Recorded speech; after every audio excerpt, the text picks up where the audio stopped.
And now, it is my pleasure to introduce a remarkable woman, Chandrika Tandon. Chandrika Tandon is a business leader, a Grammy-nominated artist, and a tireless humanitarian. She was trained by masters in Hindustani, Carnatic, and Western musical traditions. She's released 4 albums and has performed at major venues around the world, including Lincoln Center, the Smithsonian, and the Berlin Olympiastadion. She also is the founder and the head of Tandon Capital Associates, a financial advisory firm, vice chairman of the Board of Trustees of New York University, and is a member of the board of the Lincoln Center and the Berklee School of Music. Chandrika, as you will see and hear from her, is a source of love, light, and laughter. Her signature line, literally in her emails. She brings joy to the incredible industry that is her day-to-day and infuses art into all that she does. Today, she'll be offering brief comments before being joined on the stage by our CEO and President, Bob Lynch, for our keynote conversation. Please join me in welcoming Chandrika Tandon.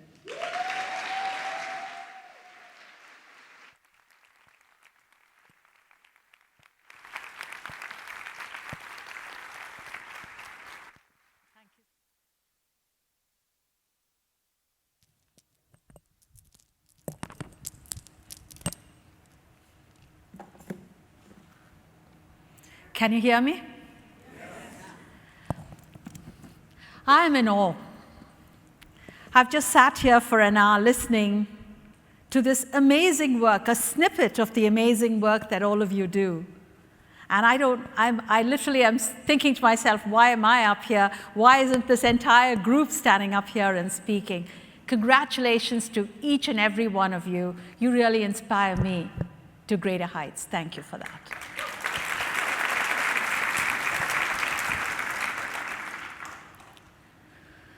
Music is what I am. Everything else is what I do. Music changed my life. It took me on this wondrous journey. It gave me a whole new perspective, a new prism with which to live my life, to view my life.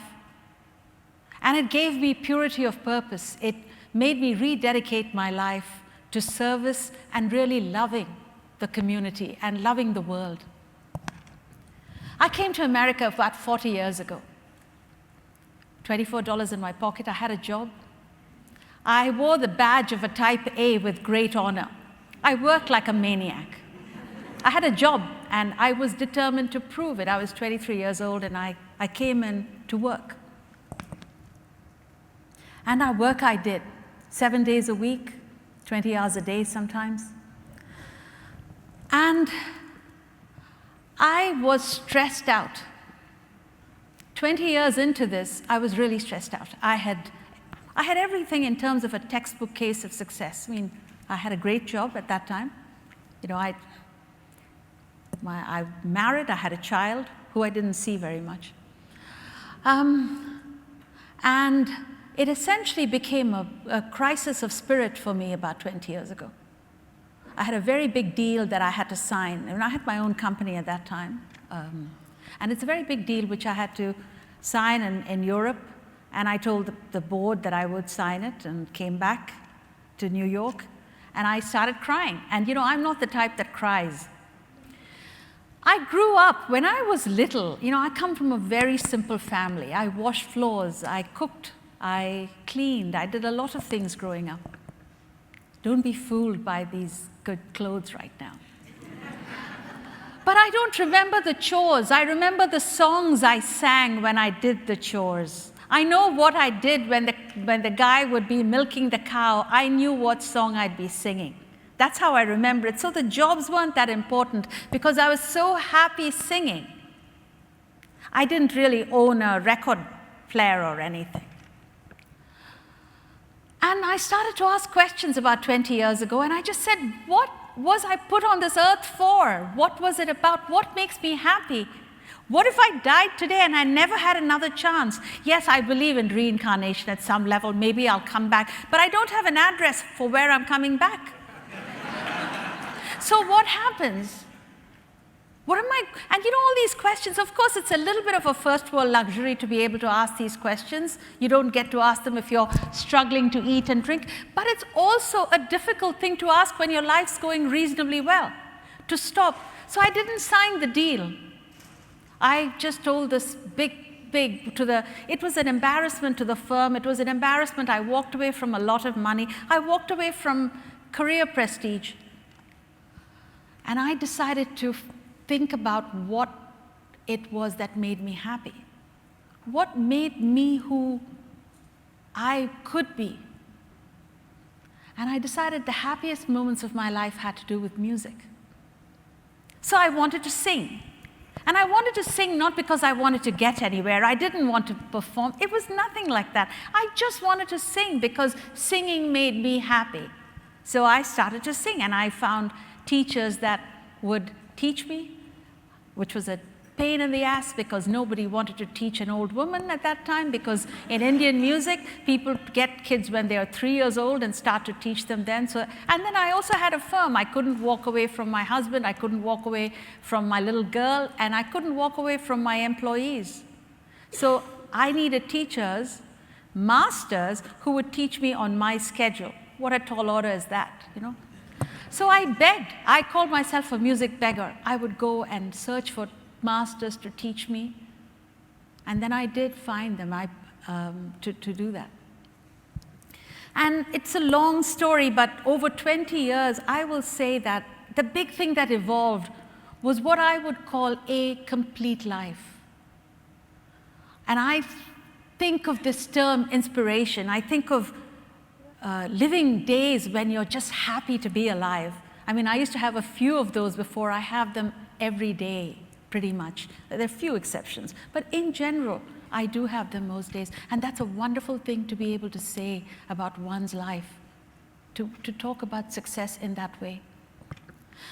And I wanted to share sort of 3 themes in terms of what I think were important to create this big eye of inspiration, to create this big eye of a bigger idea of how to live. And I'm going to talk in terms of 3 smaller eyes, if you like. The first small eye, I will say, is inclusion. What do I mean by that? When I was in this little town in Chennai, and this is way before the days of the internet, and way before Spotify, or way before anything. I mean, I told you I didn't own a record player. We had 2 radio stations, which went on at 5:30 in the morning. The milkman would come at 5, and at 5:30, the radio station would go on. And I just heard music.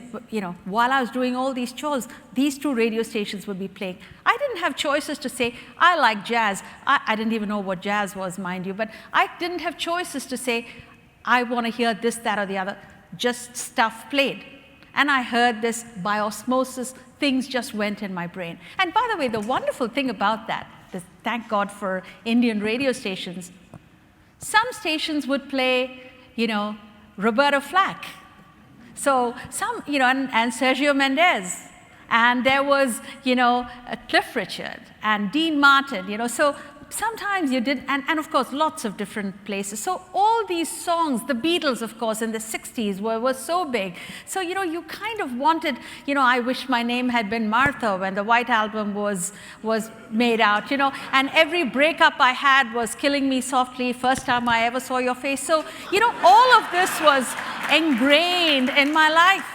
And when I went and saw Woodstock on continuous repeat, you could watch it 5 times in a day in a theater, and I watched it 5 times. I walked around with the black coloring on my tooth because I wanted to be like Richie Havens. So, and mind you, I hadn't been out of my little town of Madras. I didn't know anything. I didn't know America, but I know all about Woodstock at that time. This is inclusion. And later on, when I had my business, and I was a partner at McKinsey, and I was a very powerful job and a big company, I would travel around the world, 40 countries. I was doing a lot of work. So I just made it a point when I learned French through music. So when I was living in France or doing work, I basically, I would, Jacques Brel and, Les Feuilles Mortes and, Portuguese and Brazilian, I would leave my work at 10 o'clock at night and hit the piano bars because I knew we were talking about people dragging themselves in from last night. I dragged myself into work every morning because I'd be hitting the piano bars. And by the way, in Rio and Sao Paulo, no one starts singing until like 11 o'clock at night. You know that. I see some ardent nods. So at 11 o'clock, I didn't know the language, but I'd be listening to the music. And not that I just wanted music in any form to hit me. And then I was in a convent school, and so, you heard, all these, in a convent school, you sing whatever is given to you. You can be alto, soprano, tenor, and bass all in one day. And I sang all of that from Gregorian chants to everything else. So the mind was expanded way before I left my little town. And then you start to globalize your experiences. I didn't know what I'd absorbed until much later when I created an album, for example, about 2 years ago with 279 musicians. We recorded it in Abbey Road. Suddenly you see the similarities, that the Phrygian dominant scale to the raised fourth is exactly the same as a raga, an Indian raga, or the Dorian scale is the same as another raga, and you can start to see the text that the De Profundis, which was there in this beautiful Latin text, is very similar to some of the ancient Indian texts. There is so much more similarity, but you won't know what those similarities are unless you open your minds. We are so ready to make pigeonholes and pockets, and we need to stop that and really globalize and break the boundaries. So to me, a big theme is inclusion. And I'm telling you, if I could, without a record player, without a tape recorder, without Spotify, without the internet, get such a globalized, in a little town that I was growing up in until I left that town when I was 20. If I could get it then, you don't need a lot of money. We were one of the lower middle class people. We had nothing. So this is something we all ought to think about. The second theme I'd like to talk about, which is a more complex idea, is a theme I will call introspection. So I'm trying to be alliterative here, Introspection. Let me ask you this. How many of you feel that there are days when you want to do stuff but nothing comes out of you? Put up your hands. Yeah, me. How many of you feel you're just not good enough to get up there and do it? That you're not good enough? Yes, there's very confident people here, but I'll put that up. You have these conversations with yourself about, am I good enough? And you can imagine at my trying to be a musician or just sing in front of anyone at 40, people are saying, what, you? And when I actually was nominated for the Grammys, I was the oldest young person in the Grammys, because nobody, by the time you went and were nominated at my age, you'd been in the music industry for 50 years or something, 20 years, and that was my first foray into the music industry. So I think this whole issue of introspection, Indian music's a very interesting approach. To really understand a note, in Western music, we talk a lot about expression and coming together and harmonies. In Indian music, it's an individual pursuit of a note. So you can't get a note because you're working off a tonic scale, and you can't even reach the note unless your mind is quiet. And very often, when I'd sit down to sing, and by the way, when we're all reasonably good with notes, you get it. I mean, you could pretty much hit a note, but the way we talk about hitting the note is intense purity, where your note is so precise. You're not in the area of the note, you're in the point of the note. And I don't know if any of you will try to do that. And I'm a reasonably good musician, I think, but to get those notes in a day that I'm screwed up in my head, it's just an impossibility. But what this did for me was when you would go into these intense periods of really what I would call chasing the note, which really means you have to quiet your mind. You have to quiet all these rubbish thoughts that go through your head. Your mind's like a Grand Central Station of crisscrossing ideas and thoughts. You have to quiet it. And when you do that, you step out of the way and something much bigger than you emerges. In fact, my music happened a lot of my music at 3:30 in the morning. And look, I'm not given to exaggeration. I don't make up stories, and this is a true story. 3:30 in the morning, I was fast asleep. And I woke up because I couldn't sleep anymore. Something was just bursting through my head. And this was in 2010. And I literally had to get up, and this music that was coming out of me, I had to put it to do something with it. So I took a little tape recorder and started to record whatever was coming through me. And that's the album I recorded. That's the album that was nominated for a Grammy. And I got about 1,630 emails from people telling me how it changed their lives. And they still keep coming when people find the music. That had nothing to do with me. There's greater realms of wisdom and power you can access when you just get out of the way. So introspection, and I can tell you a lot more about this topic, but this is something that has been profound. I mean, I was a few minutes late getting here this morning, and Clay asked me, why you're late? I said, I'm sorry, I was meditating, and I just don't know, the time just got away from me because I was in such a happy space. The third theme, which is a more prosaic eye, is the theme, I will say, just immersion. You can have all the great access you have, but if you don't have the skills to execute it, if you haven't practiced, whether it's meditation or whether it's music or whether it's dance or whether it's whatever your skill is, it needs to be practiced. I had a teacher, I told you I had a tough time finding teachers. So the one teacher that would take me was a very senior professor at Wesleyan University. And I had a child, so I didn't know how to manage and balance my life.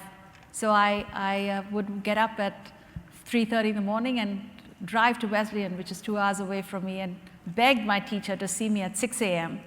And from 6 to 8, he'd work with me, and then I'd come home. Fortunately, my daughter was a late riser, and I'd sit with her by the time she woke up at 10:30. So this was what my life was. It took a lot of work. No Real Housewives, no books, no nothing, no television, all of that. A lot of things just went away as I was doing this. So what does all this mean when we look at this group and look at the whole arts and everything we're talking about here? I think we've got to understand that the arts are not a sinful desert. The arts are the lifeblood, and we have to really understand that point in a very profound way. We talk of the arts as, oh, it's so beautiful to sing, or we have individual examples. And I think that's the second theme, I would say, is that there is so much of the world that's catching up with this idea of the arts. My Facebook page now is loaded with hundreds of little snippets which tell you that, oh, chanting is doing very good things. Meditation and music have replaced detention in schools. The neural networks are reoriented when you actually sing, or flute, when a baby in utero listens to a flute, it changes the whole makeup and the structure of it. There are lots and lots and lots of anecdotes that are coming out. In fact, most recently, about 2 weeks ago, the Harvard Business Review, which is then imprimatur of the business side, came in and said that something, intuition is one of the highest forms of intelligence, and that the arts actually help build the intuition. So there's lots of individual, somewhat unconnected pieces happening. And then the other side of it, and I chair the board of an engineering school, which is interesting, considering we're talking about the arts, and I'm also involved in business. A lot of the work we're doing as we're looking at what is the future of engineering, what's the future of business, we want to bring a lot of the artistic disciplines into the thinking, into the critical thinking, into the way these design is created. You've all heard the famous story of how Steve Jobs created the Apple computer in such a beautiful, simple way, because he went to a calligraphy class when he was in whatever school. I don't even know which university he was at because he dropped out. But he did it somewhere. Thank God he did the calligraphy class, because we all have the Apple computer. So there is a huge number of piecemeal informations going on. And that narrative, and I think the challenge for all of us is that narrative has to get much more cogent. That narrative has to be much higher, and that narrative has to be integrated. The experiments have to be integrated. I'm really tired of seeing these hundreds of things which are all seemingly random. And I say to myself, why haven't they all put it together in one big idea which just says it's not only about neural networks, it all adds up into a completely different human being.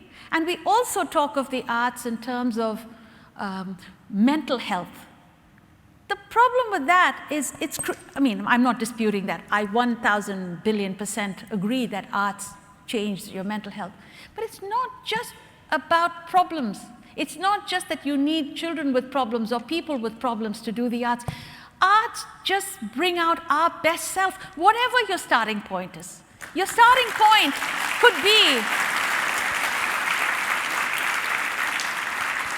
And so when you talk of mental health and say, oh, this is for a child that's disabled or a child that's got a learning disability, then you say, well, that's not for me because for that moment you don't have that issue you're dealing with. It isn't. It is for each and every person to come out into a whole different way. And this is something, that message needs to be put together, the experiments need to be organized, the megaphone needs to be amplified, and you all have to play an extraordinarily important role in making that happen. It doesn't need a lot of money, it needs a lot of thought and organization to put that together.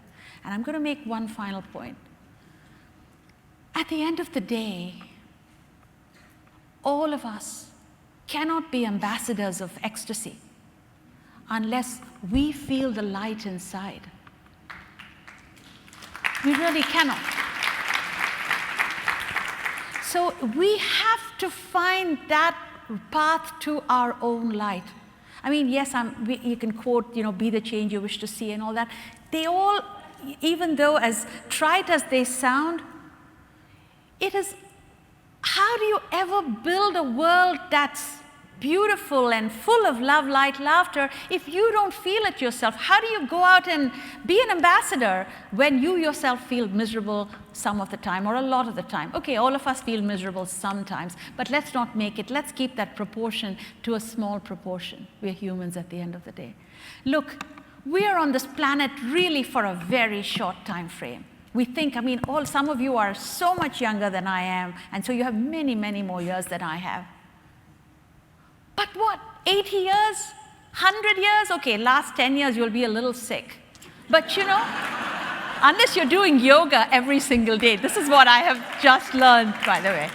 No, but what, 100 years? In a millennium of a planet, it's a mustard seed. So we are so caught up. We have to make our corners a much better place and not be miserable doing that and be really joyful doing that. Let the force be with you and with all of us.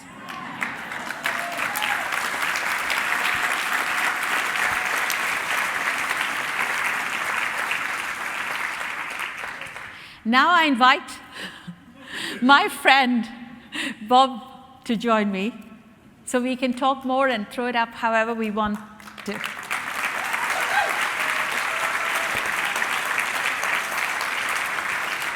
So I was sitting at my seat there, and I heard behind me, I think it was Devin, say, I could listen to this lady talk all day.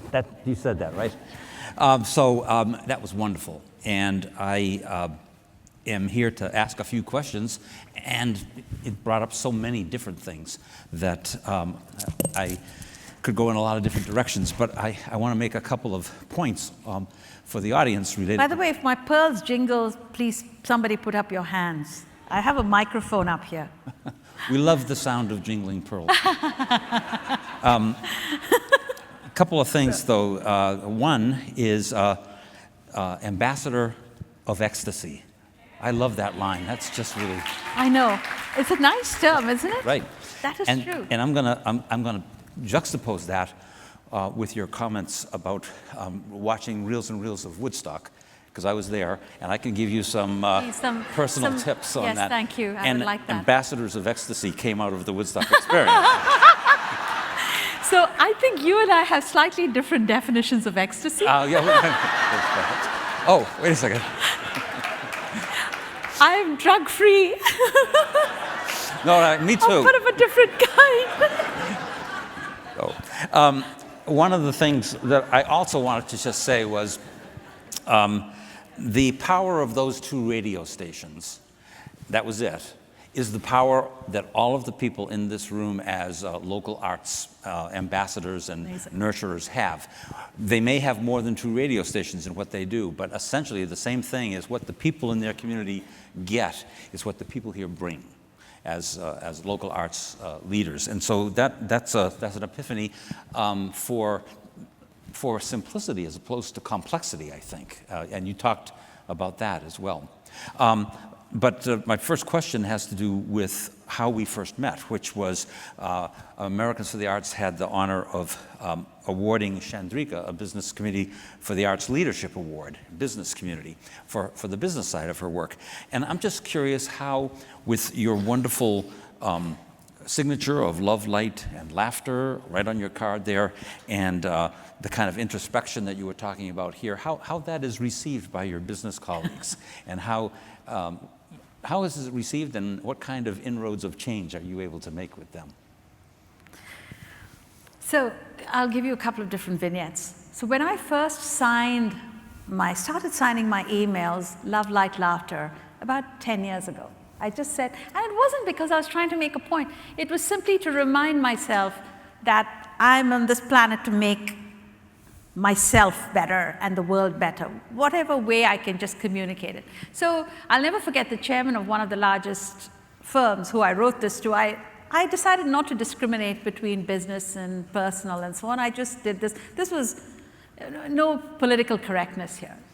So this guy wrote back and said, what is this about love and light and laughter that you're writing? You know, are you okay? I said, no, and it was a genuine question. And then I invited him to a concert, which was a good thing. And now he writes back, and of course it's completely correct, by the way. It's not in a bad way at all. He writes hugs, he writes love, he writes just really affectionate, emotional things. It reopened different conversations with people. Suddenly business, and I have no offense, I mean no offense to the business people here, including myself. Business rewards unidimensionality. Basically, the more successful you are as a business person, and I've worked with many, many, many CEOs, that's been part of my business, which is I worked with clients all over the world, CEOs, boards. They are fairly unidimensional. In fact, and the deeper and the more successful they are, yes, they get broader, but you very rarely find a businessman. There's a few examples of those business leaders who also have thriving careers doing something else. You just don't see that, doing something artistic and so on. They may have, so the thing that this did for me is it started to open up conversations about people's practices, about people's music, about people's poetry writing. So people started to share poetry with me. So it was a very interesting set of relationships that I think it created for me. I was struck with the story. Actually, I'd love you to talk a little bit about your journey to America a little bit more. But I was struck by the fact that you talked about modest lower middle class beginnings, just I would love you to talk a little bit about what it feels like at this point when you are on the boards of the Tandon School of Engineering and the NYU Stern School of Business and the NYU Health System and the America-India Foundation, and you are in the unique position of having given a $100 million gift to the School of Engineering, which I read was the single largest donation by an Indian American in U.S. history. So thank you for that. But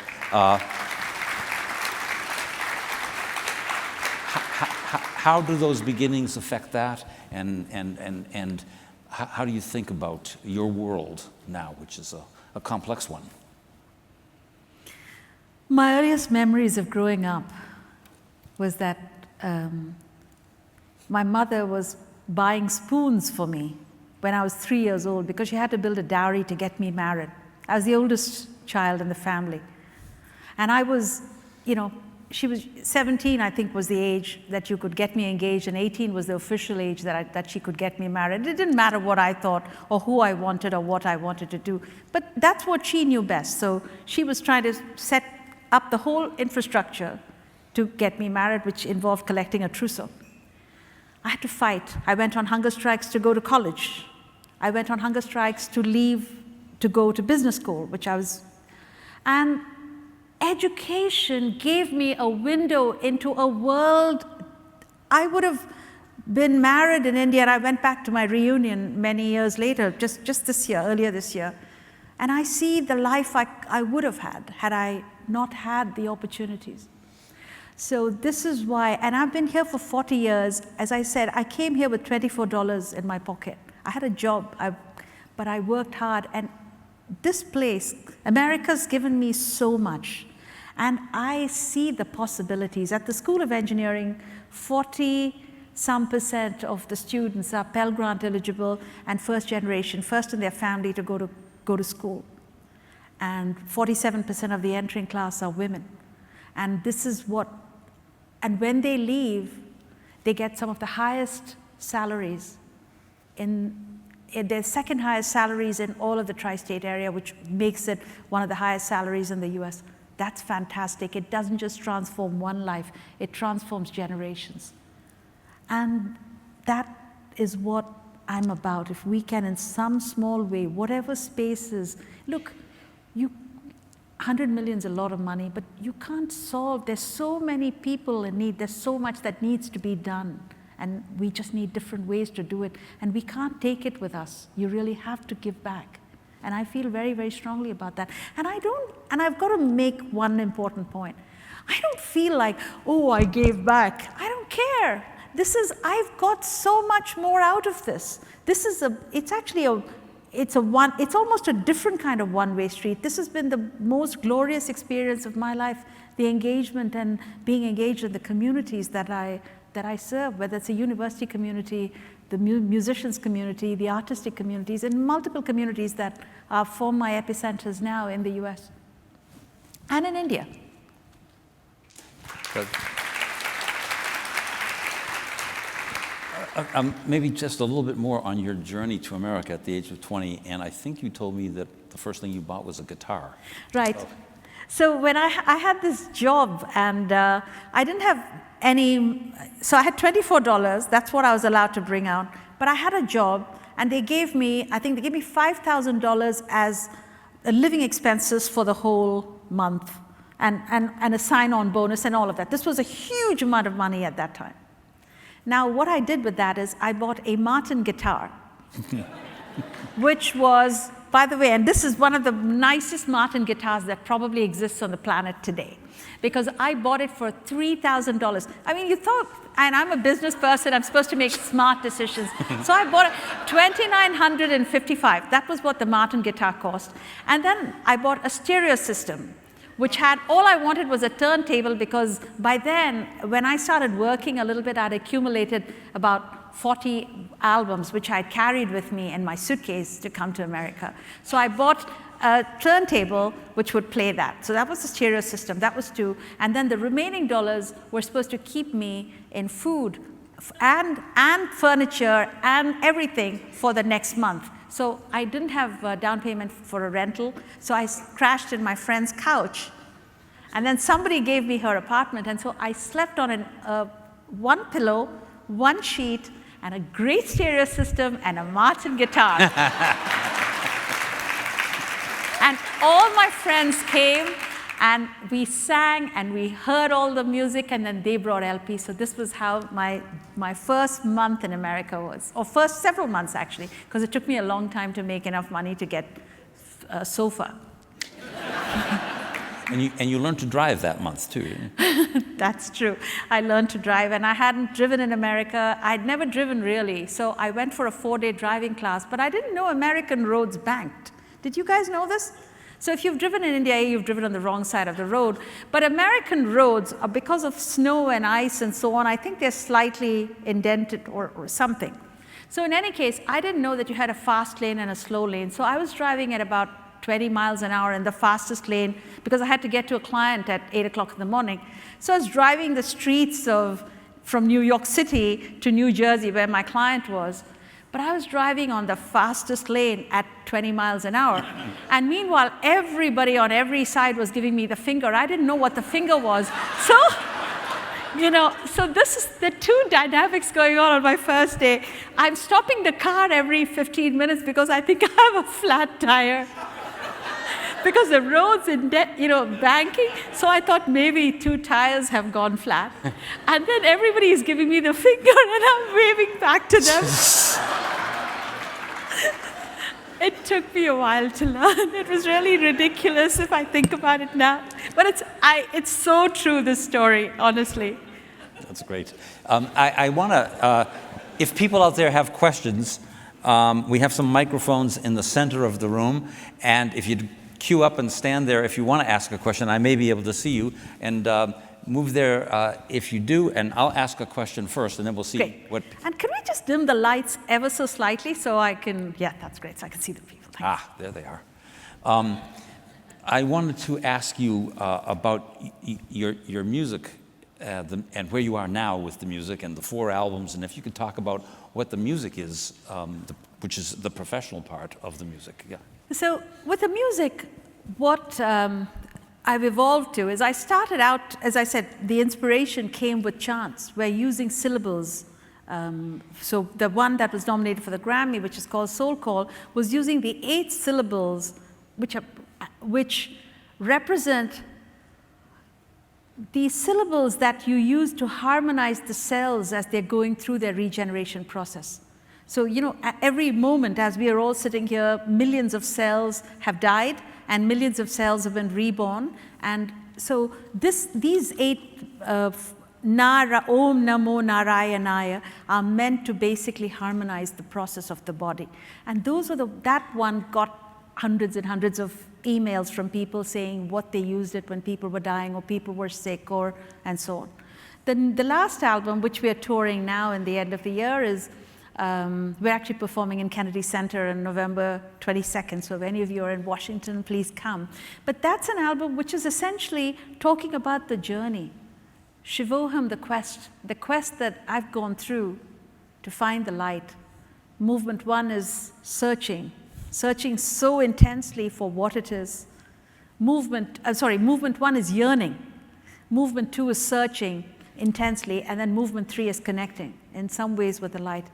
And the way I've thought about this is that once you've connected with the light, you then don't just want goodness for yourself, you want peace for the world.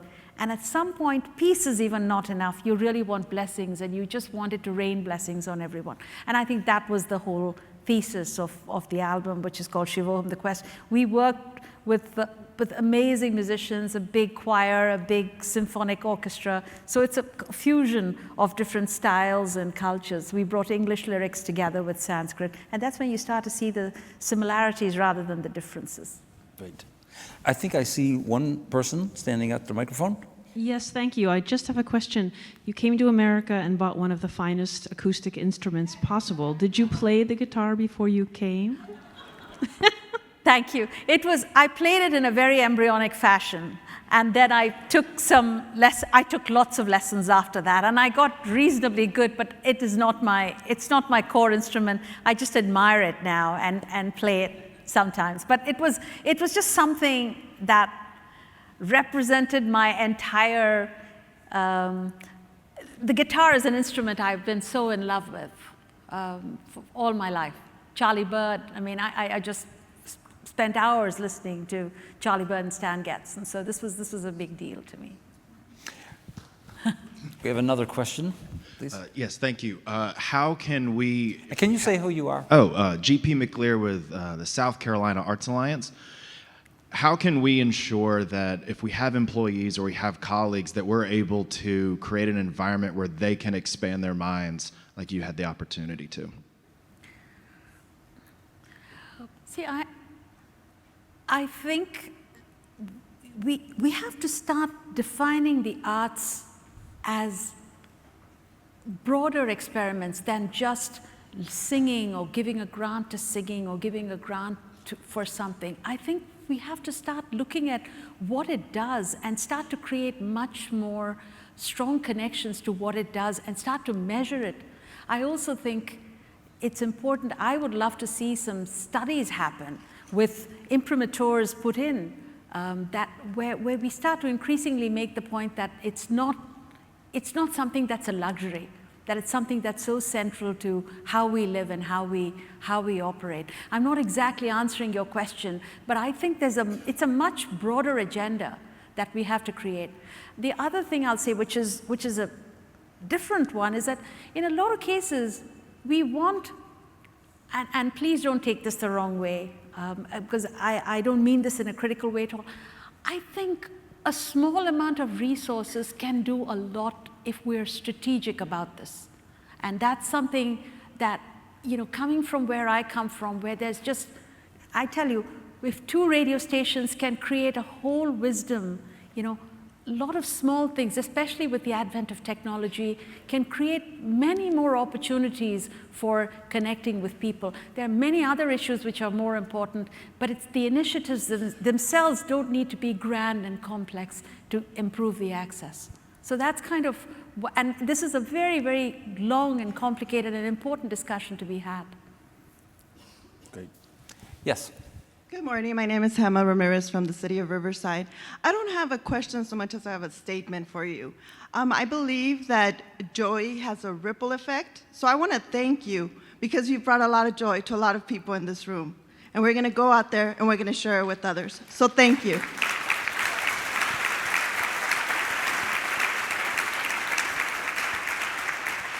You made my day. Thank you. Oh, another one. Yes. Good morning, I think it's morning. My name is Terry, I'm with the Port of San Diego, and I just want to thank you for your words as well. You said many things that resonate, especially arts are not sinful desserts, but a lifeblood. So that's bread or tortillas or rice. So my question is, how do you suggest we convince our elected officials to put art on our walls or in our parks when we are struggling to put metaphorical food on the table? Thank you. And this to me is the existential debate at the moment. And this is why I've been thinking not so much from the point of view of the elected officials, I'm thinking just of the business community, right? And we spoke about the foundations not funding a lot of the arts and so on.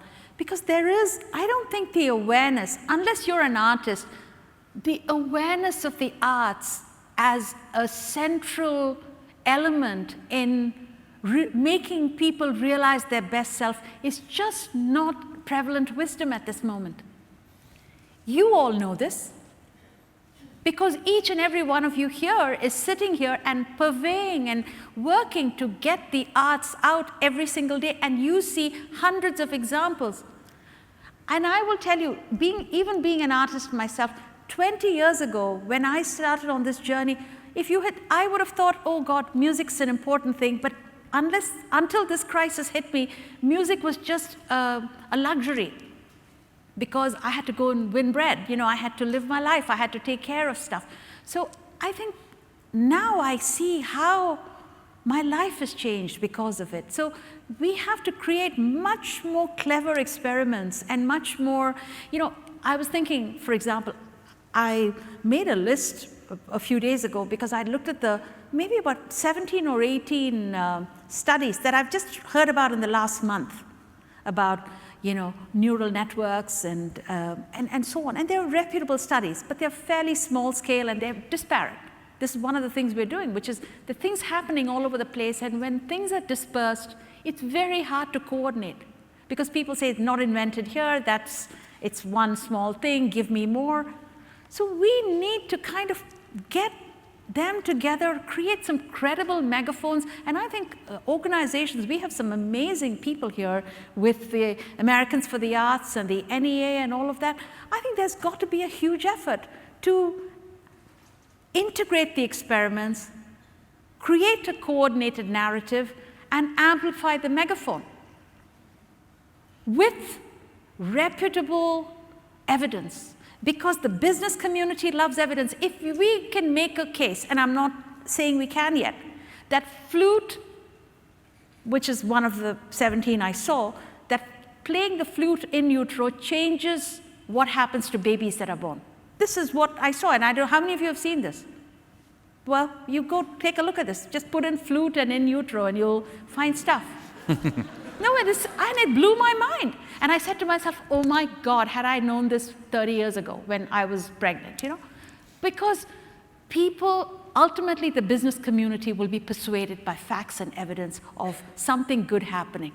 And foundations will be. So I feel there's a big gap. And I'm speaking now not as an artist, not as one of you, but I'm speaking as a from Missouri business person. Missouri, nobody from Missouri here, okay. But, oh, okay, sorry. But it's just an expression. But you know, am I making any sense to you? And I would love to take a theme and an experiment and get Harvard Business Review, get 3 scientific publications. There's stuff being done internationally about this. You know, I just read a study that's happening in Norway. And so this is something I'm very interested in personally. And I know I'm going to spend more time on figuring this out and figuring out how we maybe fund some of these studies. We have time for one more question, and then I'm going to ask a final question, give you a chance of final comments. Okay. So please. Hi, my name is Devin Ginn, one of the 12 fellows from Indianapolis, Indiana. Thank you. So it was really, really endearing to hear how important the meditative practice is for you, so important that it made you late to the event today. So I'm curious, what does your meditative practice look like? This is a joyful topic for me, and the way I think about meditation before I go to the practice is, can you imagine that if you went to work every day without a bath, without brushing your teeth, how would you feel? And if you hadn't done it for many days? You'd smell a little. You might not completely know it. Others around you would. So to me, meditation is a brush for my inner self. So it's like a toothbrush. It's not a toothbrush, it's a much bigger brush. It's like a roto-rooter. You know, so it goes in, and so what happens is I'm carrying this stuff I used to. And I had this moniker I wore, I'm stressed out, you know, yeah, I was. But you know, I would carry this, and so it's in there, and so it literally, I can't function in a day, or I can function, I function very well, but I feel the difference. I feel how light I am. And by the way, it isn't that my life has gotten better. You know, SHIT still happens. It's all around me. But my approach to it is so different. I mean, you know, 30 years ago, if I had to come and speak to a group or something, I might have said, oh, will they like me? Will I say the right thing? Oh, God, what am I going to do? I don't think about those things now. It's not important. You know, it's a very different, so because you're clean. And so I have many practices. I mean, I do retreats. I go away for 10 days. I've done the Vipassana retreat, where you start, you know, you do 10 hours, no, not 10 hours, from 4 a.m. to 10 p.m., what does that make? It's a lot of hours. My math is a bit weak here. But, you know, where you meditate and you fly with yourself. I meditate a couple of hours a day. And I wake up very early. As I say, the non-essentials are eliminated. And the one thing I'll say about this is I do a lot of things. And it's just made me 100 times more productive. Because I hadn't realized how much time these unnecessary conversations in my mind were taking away from everything else. So we talk of work as worship, work as joy. I mean, you just go, you have fun, it's just great, and then you move on to the next thing and have fun doing it. So it's true. And by the way, not all the things I do are that exciting. And it's not as wonderful as coming and talking to this incredible group that you are. Some of it is highly prosaic. I mean, I deal with very complicated, tough people who aren't that nice to the rest of them. They're pretty nice to me. One, I'd love to give you the opportunity for any final comments that you want to make, but there's so many questions that I had that are unanswered that each would be a great topic. And I know you, in the midst of everything else that we've talked about, you do community arts volunteer work with the elderly. I know that you faced both opportunity and obstacles as a woman leader in the business world. I'd love to know about that. You said you worked 20 hours a day. That's 4 hours of sleep, and I'm wondering if you're getting more sleep now. And 5. 5 hours. I knew the answer. But meditation is a deep sleep. If I do 20 minutes of meditation, it's the equivalent of having had a 2-hour nap. Truly. But by now, my practice is about 20 years old. And so I can sleep instantly. And sometimes you won't even know I'm sleeping. Let me talk about the woman, because I see a lot of women here, and I'm going to be politically incorrect, and I really want to say something about women, because a lot of, everybody asks me, how do you feel about being a woman? How do you feel, what kind of obstacles do you face? How difficult is it?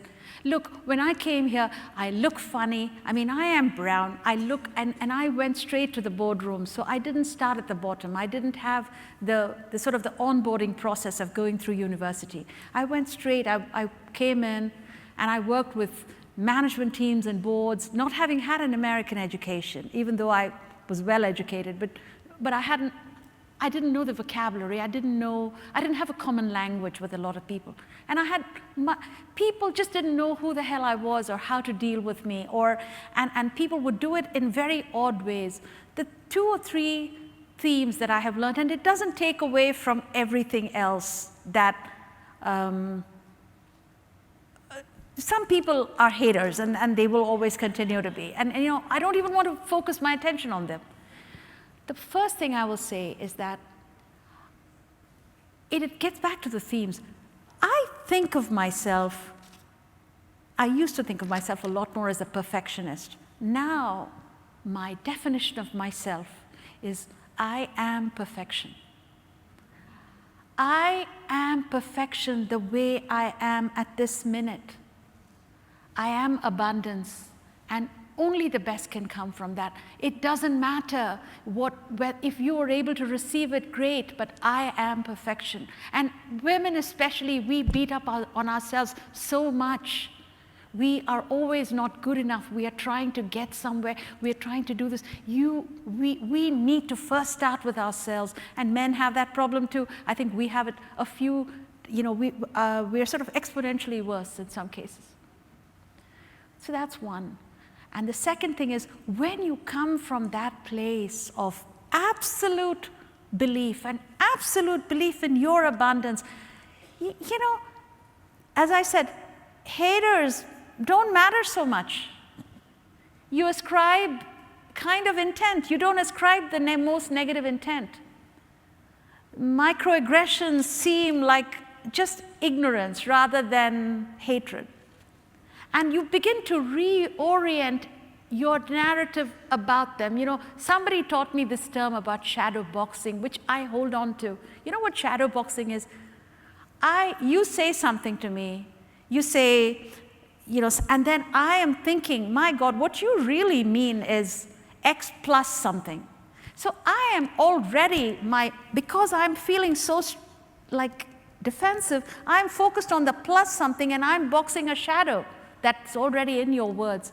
And then you've got that back to me, and before we know, we both are shadow boxing on a whole different level, and we've forgotten what the initial idea was, and we're shadow boxing. We have this in marriages, we have this in relationships, and we have this in spades in all our interactions. So I think this is really important for us to have to deal with. So the change starts within. If there's a single message that I'd like to leave here with all of us, we are abundance. And if we don't know that, that's not anyone else's problem. There are pathways to get there. Let's get there. Because we will make the world a better place. Because your corner will get so much better. And once your corner gets better, your capacity increases. And think of the two, it's a multiplication effect. It's not an additive effect. And so that's how we make the world a better place, And that's how communities are formed. Communities are not formed by transactions, Communities are formed because joyous people come together to do something greater than themselves. It's not about what happens to me. I'm going to be dead and gone in a few weeks, months, days, years, who knows? We are here for a broader purpose. We got to keep that perspective. And I'm done with saying what I have to say. Really, but I believe in this very strongly. Chandrika Tandon. Thank you, guys.